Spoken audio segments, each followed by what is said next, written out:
गुरुदेव, मेरा प्रणाम स्वीकार कीजिए।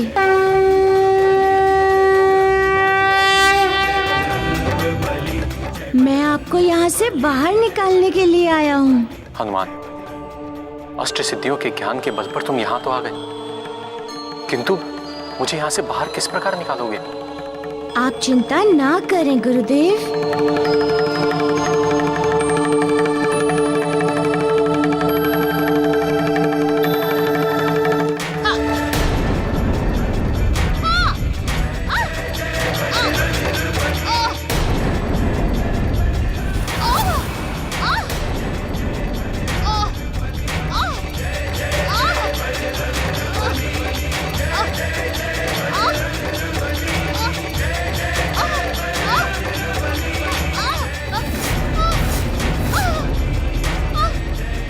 क्या हुआ मित्र?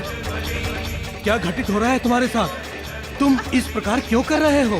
रक्षा करो मित्र, रक्षा करो।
हे अग्निदेव, यदि मैंने निष्ठापूर्वक पवित्र मन से अपने पति की सेवा की है तो आप प्रकट हो अग्निदेव।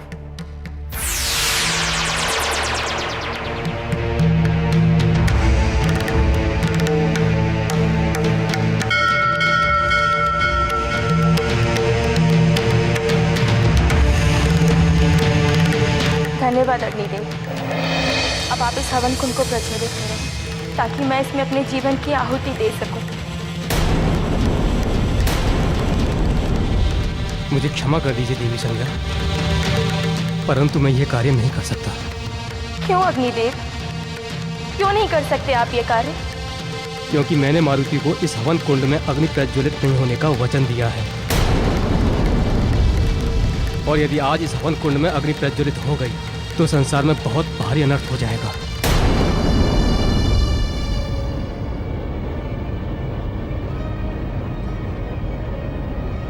सृष्टि में विद्यमान समस्त देवी देवताओं, यक्षों तथा गंधर्वों, आज मैं पवन पुत्र केसरी नंदन मारुति शनि का अंत करने हेतु आप सबके द्वारा प्रदत्त शक्तियों का प्रथम बार प्रयोग करने जा रहा हूँ। क्योंकि ऐसा पुत्र जो अपने पिता एवं माता के दुखों तथा अंत का कारण बने, उसे जीने का कोई अधिकार नहीं है। उसे जीने का कोई अधिकार नहीं है। उसे जीने का कोई अधिकार नहीं है। आपको तब तक प्रतीक्षा करनी होगी जब तक मारुति वापस नहीं आ जाते। अग्निदेव, आप मेरे सतीत्व को चुनौती दे रहे हैं। सतीत्व की शक्ति क्या है ये आप भली भांति जानते हैं। एक पतिव्रता स्त्री आपको आदेश दे रही है। आज इस हवन कुंड में अग्नि को प्रज्वलित होना होगा। आज इस हवन कुंड में प्रज्वलित होना।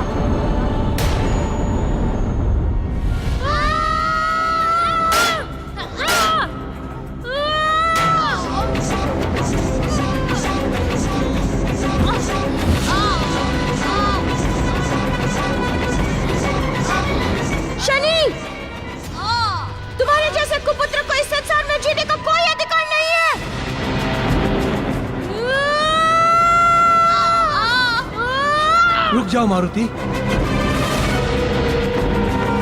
इसके प्राण मत लो, इसे छोड़ दो।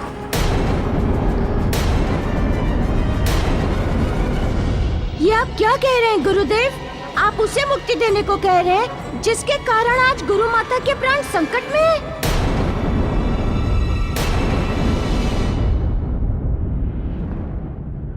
हे अग्निदेव, यदि मैंने मन, वचन और कर्म इन तीनों से निष्ठापूर्वक अपने पति की सेवा की है, यदि मैं एक पतिव्रता स्त्री हूँ, तो आज इस हवन कुंड में अग्नि को प्रज्वलित होना होगा। आज परीक्षा है मेरे सतीत्व और पत्नी धर्म की। यदि ये मेरे दोनों धर्म पवित्र और शुद्ध हैं, तो आज अग्नि को अपना धर्म निभाना होगा।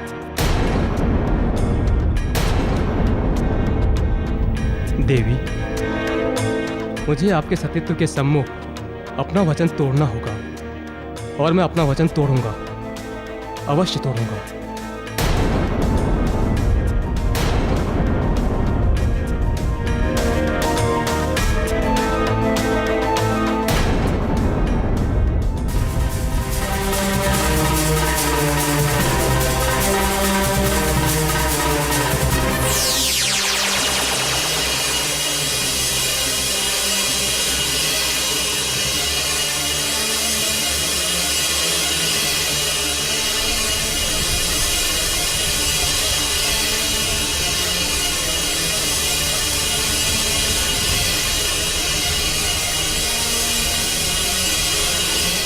मुझे क्षमा कर देना मारुति, मुझे क्षमा कर देना।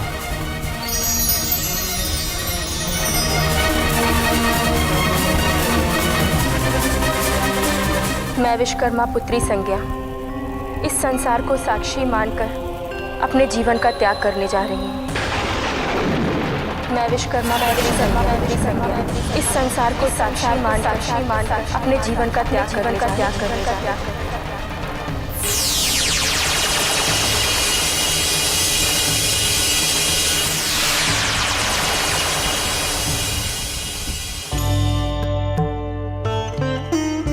तुम सत्य कह रहे हो मारुति। शनि ने जो भी किया है वो अनुचित किया है, फिर भी वो मेरा पुत्र है, और एक पुत्र का उसके पिता की आंखों के सामने अंत हो और देखे, असंभव, सर्वथा असंभव।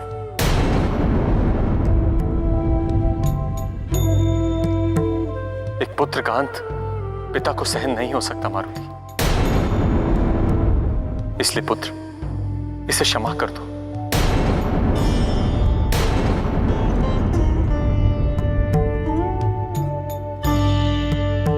ठीक है गुरुदेव, छोड़ देता हूँ इसे, नहीं करूंगा इसका अंत। गुरुदेव, शीघ्र सूर्यलोक चलें। चलो पुत्र।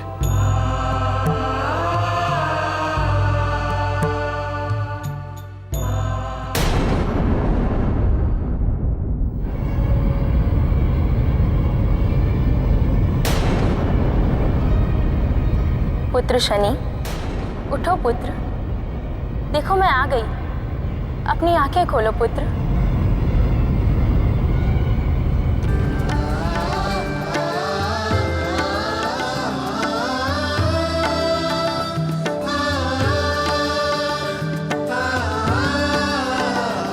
माँ, माँ आप आ गई माँ।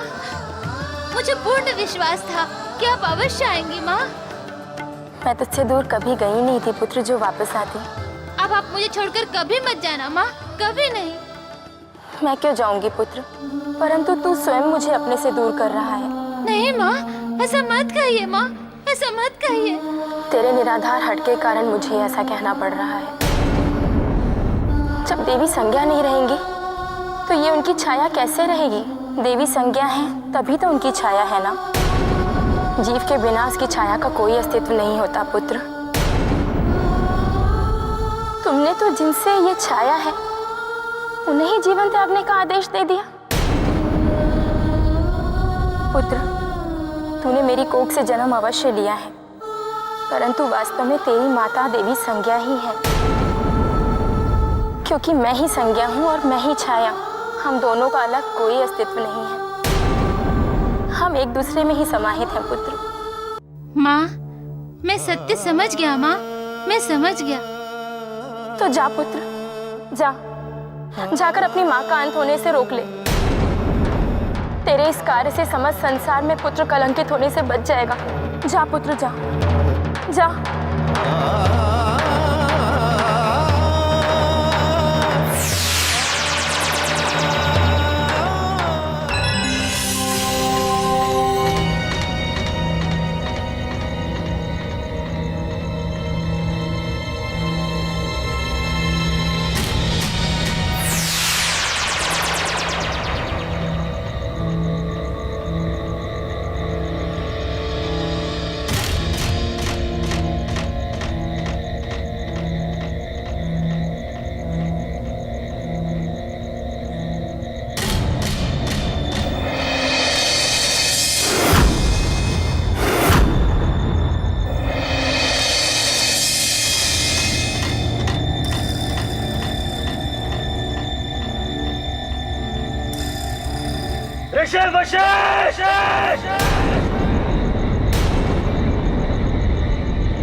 हम युद्ध करने आए हैं।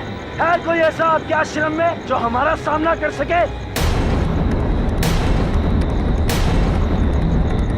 महाराज दशरथ के राज्य में असुर, ये कैसे संभव है? वशिष्ठ! है कोई ऐसा शिष्य तुम्हारे आश्रम में जिसे अपने गुरु पर पूर्ण विश्वास हो, जिसके लिए गुरु का एक एक शब्द देवों की वाणी हो? यदि है ऐसा कोई शिष्य तो भेजो उसे हमारे सामने। हम भी देखना चाहते हैं उसके साहस और विश्वास को। अन्यथा हम क्षण भर में आपके इस आश्रम को भस्म कर देंगे।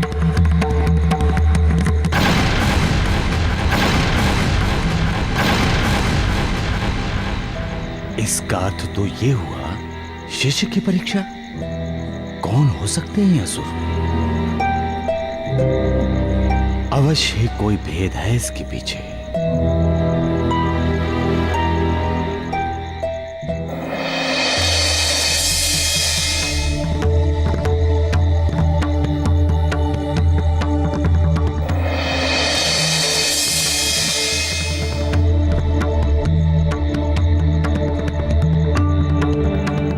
अच्छा, तो ये सत्य है, स्वयं वायुदेव एवं वरुण देव असुर रूप में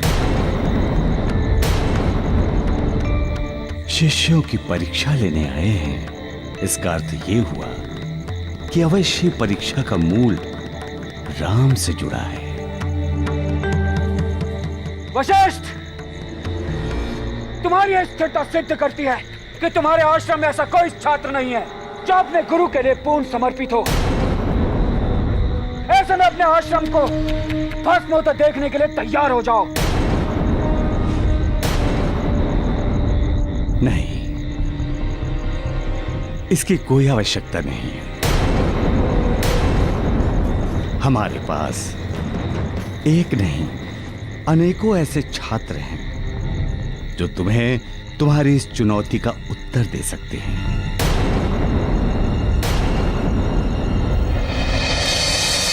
तो ठीक है, हम कल प्रातः यहाँ आएंगे। तुम अपने शिष्यों के साथ हमारे साथ युद्ध करने के लिए तैयार रहना।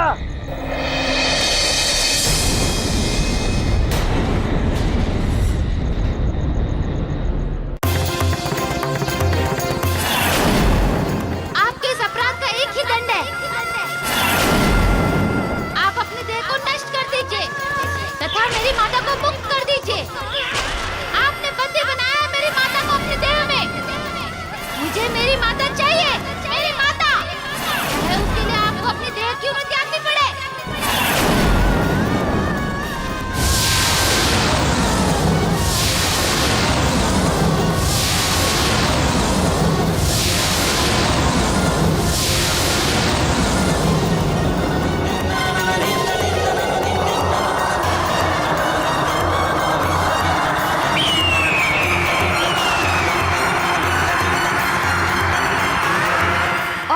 करुण और तीव्र। हमें सूर्यलोक अति शीघ्र पहुंचना है।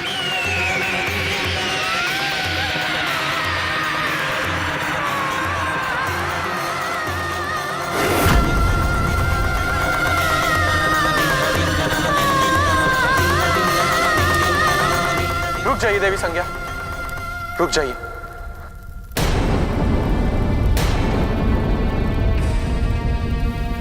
हाँ गुरु माता, रुक जाइए। गुरु सूर्यदेव आ गए हैं। अपना संकल्प त्याग दीजिए। हाँ देवी संज्ञा, इस हवन कुंड में स्वयं की आहुति ना देकर आप अपने निर्णय की आहुति दें।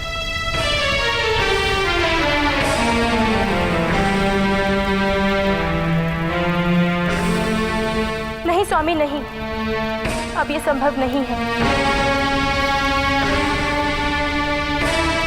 मुझे अपने मातृ धर्म एवं पत्नी धर्म के पालन हेतु अपने इस निर्णय को परिणति में परिवर्तित करना होगा। अब मैं अपने निर्णय से वापस पीछे नहीं हट सकती। मुझे अपने मातृ धर्म पत्नी एवं पत्नी धर्म के पालन हेतु अपने इस निर्णय को परिणति में परिवर्तित करना होगा। अब मैं अपने निर्णय से वापस पीछे नहीं हट सकती। मुझे आत्मदाह करना होगा।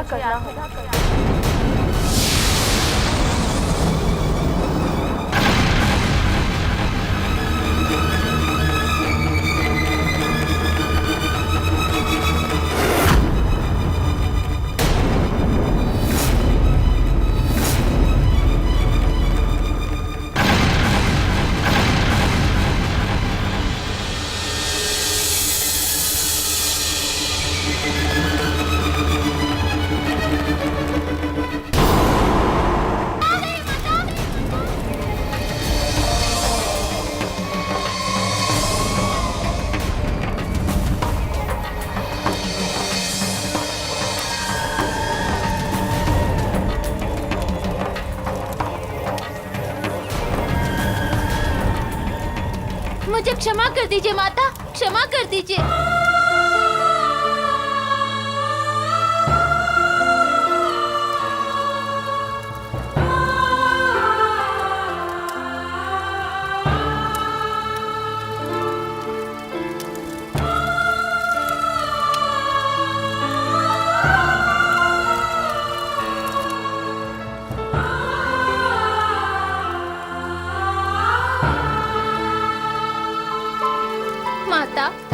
मुझे क्षमा कर दीजिए।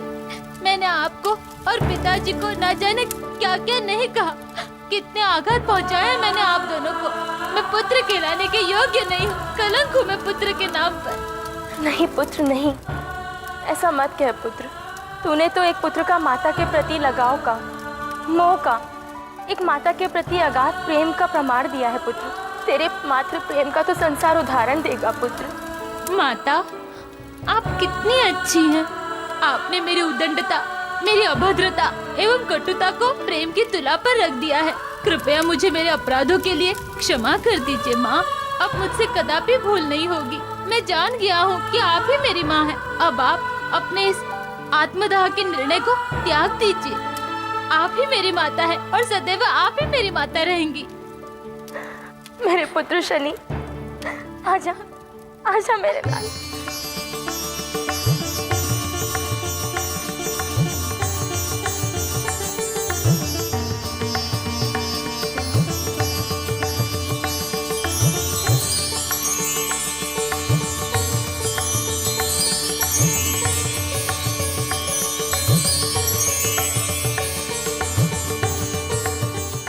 शनि, आज तुम्हें देखकर अपार प्रसन्नता हो रही है कि अंततः आज तुमने सत्य को समझ लिया, उसे आत्मसात कर लिया तथा धर्म के मार्ग को अपना लिया।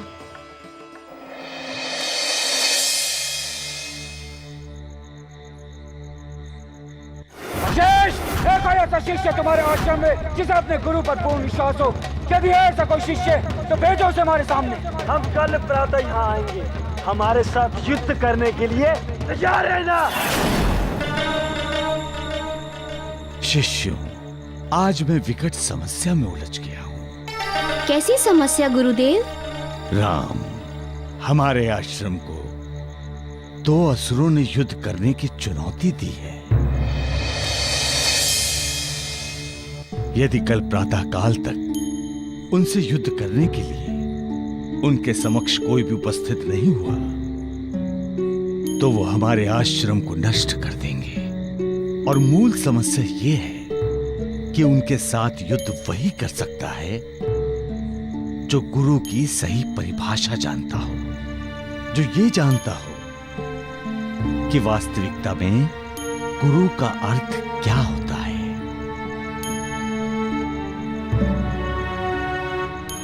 शिष्यों, अब मैं आप सबसे जानना चाहता हूं कि आपकी दृष्टि में गुरु क्या है? गुरु वो है जो हमें ज्ञान देता है, जो समस्त शस्त्रों एवं शास्त्रों का ज्ञान दे, वही तो गुरु है। राम, तुम्हारी दृष्टि में गुरु का क्या अर्थ है? मेरे लिए गुरु का अर्थ है जो सर्वज्ञाता अवश्य हो, संसार के समस्त ज्ञान को अवश्य दे, किंतु साथ में उस सर्वशक्तिमान ज्ञान के सृजन करने वाले मूल की भी पहचान कराए। अर्थात ज्ञान के जो मूल उद्गम स्रोत हैं, इस सृष्टि के रचयिता प्रभु, ईश्वर, गोविंद, उनकी महानता को बताएं। मेरे लिए तो गुरु का दिया हुआ एक तिनका भी इस संसार का सर्वश्रेष्ठ शस्त्र है, एक ऐसा शस्त्र जिसे इस संसार में कोई नहीं जीत सकता। राम, मैं तुम्हारे उत्तर से पूर्णतया संतुष्ट हूं, किंतु मेरी एक जिज्ञासा है। क्या गुरुदेव? राम, यदि मैं तुम्हें एक तिनका भी दूं, तो क्या तुम उस तिनके के साथ उन असुरों से युद्ध करोगी? अवश्य गुरुदेव। कैसे? गुरुदेव, एक शिष्य का उसका गुरु ही वास्तविक शक्ति होता है। अतः आप मुझे जो भी शस्त्र प्रदान करेंगे, वही मेरा उन असुरों से युद्ध करने का अस्त्र होगा।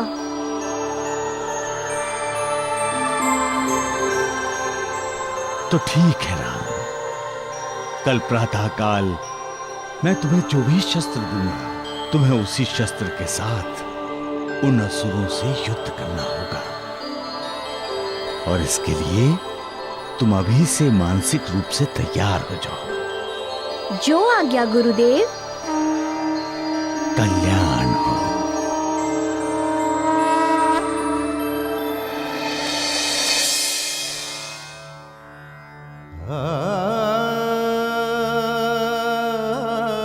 पिताश्री, किस मुख से क्षमा मांगो आपसे? उस मुख से जिससे आप पे कटु वचन के बाण चलाए, आपका अपमान किया, आपको आहत किया, आपसे युद्ध किया। मुझसे तो अब तक क्षमा भी संभवतः दूर चली गई होगी। फिर भी मुझे एक बार आप कह दीजिए कि आपने मुझे। पुत्र को पिता क्षमा नहीं करेगा तो और कौन करेगा पुत्र? यदि तुम सोच रहे हो कि मैं तुम्हारे व्यवहार से आहत था, तो नहीं पुत्र, मैं तुम्हारे व्यवहार से चिंतित था, तुम्हारे लिए, तुम्हारे हित के लिए। किंतु पुत्र, अब सब कुछ ठीक है। मेरा प्रेम और आशीर्वाद सदैव तुम्हारे साथ है। मित्र, मैं तुम्हें किन शब्दों से धन्यवाद दूं? आज तुम्हारे कारण मेरा जीवन सुखी हो गया। मित्र, मुझे क्षमा कर दो हनुमान, क्षमा कर दो। मित्र, भविष्य में समस्त शास्त्रों, समस्त पुराणों, समस्त मंत्रों में तुम्हें अर्थात शनि को छाया पुत्र के नाम से ही जाना जाएगा। तुम्हें अर्थात शनि को छाया पुत्र के नाम से ही जाना जाएगा। नीलांजन समाभासम रविपुत्रम यमग्रजम छाया मार्तंड संभुतम तम नमामि शनिश्चरम।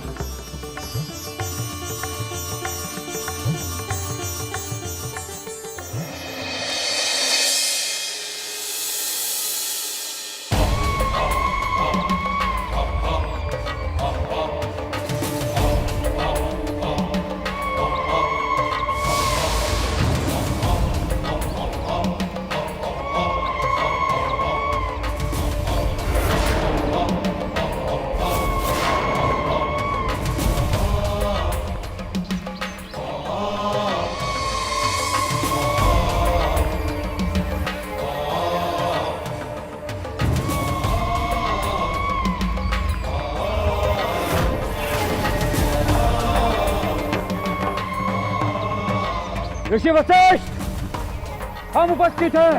भेज अपने योग्य शिष्य को हमसे युद्ध करने के लिए, अन्यथा अपने आश्रम के विध्वंस देखने के लिए तैयार हो जाओ।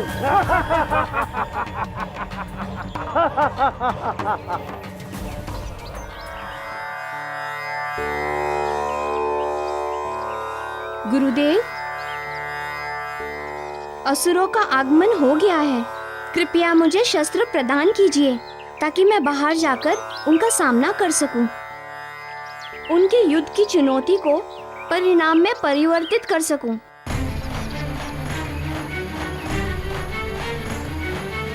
तुलसी की शक्ति केवल वशिष्ठ ही जाने, नारायण की महिमा केवल वशिष्ठ ही जाने। तुलसी की शक्ति केवल वशिष्ठ ही जाने, नारायण की महिमा केवल वशिष्ठ ही जाने। तुलसी की शक्ति केवल वशिष्ठ ही जाने, नारायण की महिमा केवल वशिष्ठ ही जाने।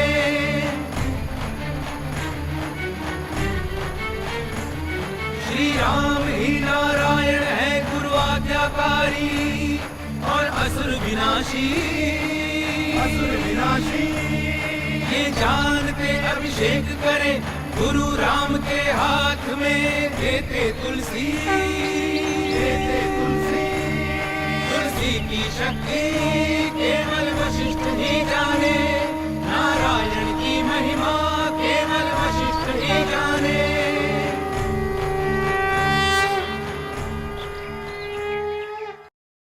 त्रिषु लोकेषु पुष्पाणां पत्राणां देव पूजने, प्रधानरूप तुलसी भविष्यति वरानने, भविष्यति वरानने।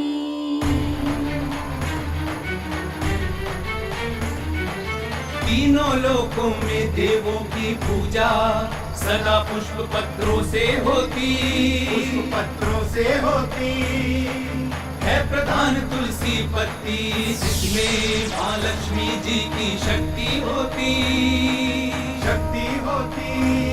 तुलसी की शक्ति केवल वशिष्ठ ही जाने, नारायण की महिमा केवल वशिष्ठ ही जाने।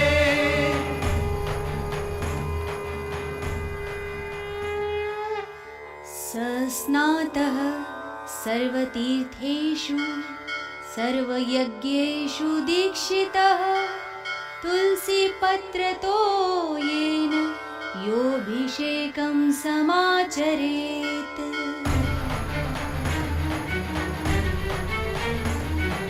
तुलसी से जिसका अभिषेक होता उसे तीर्थों का फल मिलता है।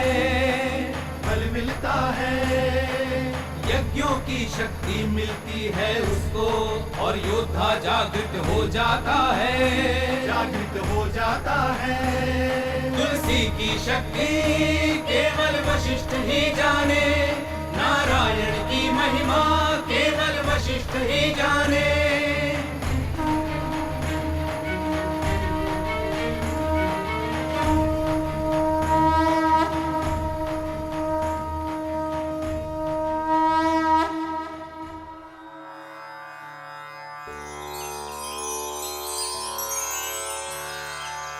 क्या सोच रहे हो राम? तुम ये सोच रहे हो कि इस तुलसी पत्र के साथ उन असुरों से युद्ध कैसे करोगे, उन्हें पराजित कैसे कर सकोगे? नहीं गुरुदेव, मैं सोच रहा हूँ मेरे पास मेरे गुरु का दिया इतना शक्तिशाली शस्त्र है कि इसके एक ही प्रहार से वे दोनों असुर समाप्त हो जाएंगे। फिर ऐसे में युद्ध का क्या महत्व रह जाएगा? राम, तुम्हें मेरे दिए हुए इस तुलसी पत्र पर इतना विश्वास? गुरुदेव, ये तुलसी पत्र तभी तक तुलसी पत्र था जब तक वो तुलसी मैया के अंग से लगा उनकी टहनी में था। अब ये तुलसी दल मेरे पास मेरे गुरु के विश्वास एवं निष्ठा से युक्त ऐसे शस्त्र के रूप में आया है जिसके सामने संसार की समस्त शक्तियां पराजित है गुरुदेव।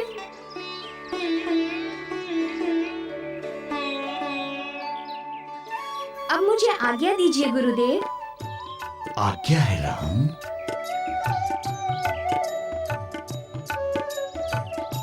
कल्याण हो।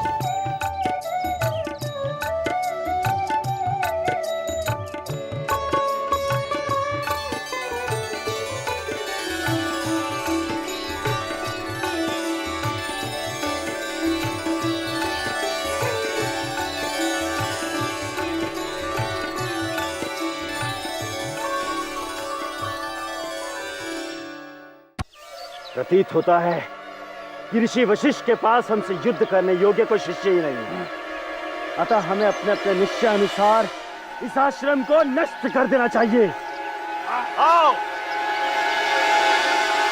बस असुरो, वहीं रुक जाओ।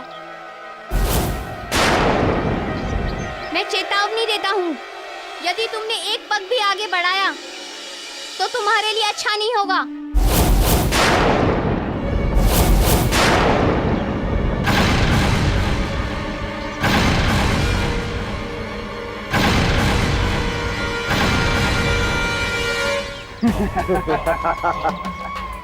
तो वशिष्ठ ने तुम्हें भेजा है हमसे युद्ध करने के लिए।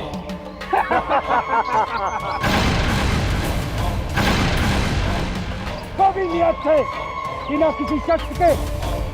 ऐसे में तुम हमसे युद्ध क्या करोगे बालक?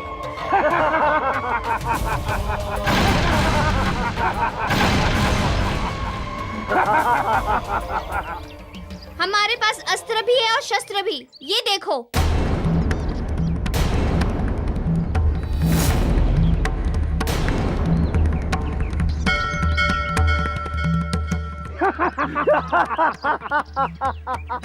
ये पत्ता, इस पत्ते से तुम युद्ध करोगे? हाँ, मैं अपने गुरु के दिए इसी तुलसी पत्र से युद्ध करूंगा। निश्चित है तुम्हारे गुरु ने बालक जानकर तुम्हारे साथ प्रयास किया है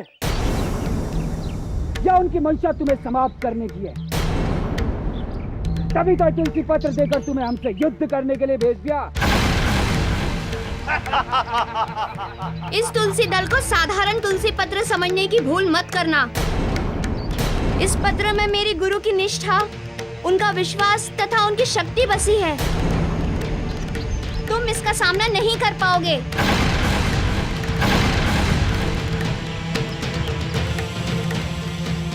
ठीक है बालक, यदि तुम्हें अपने गुरु द्वारा दिए गए इस पत्र पर इतना ही विश्वास है तो हमारी चुनौती स्वीकार कर और हमसे युद्ध कर।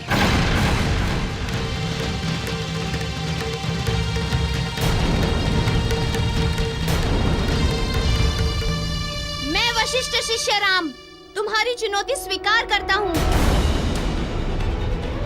मैं वशिष्ठ शिष्य राम तुम्हारी चुनौती स्वीकार करता हूँ।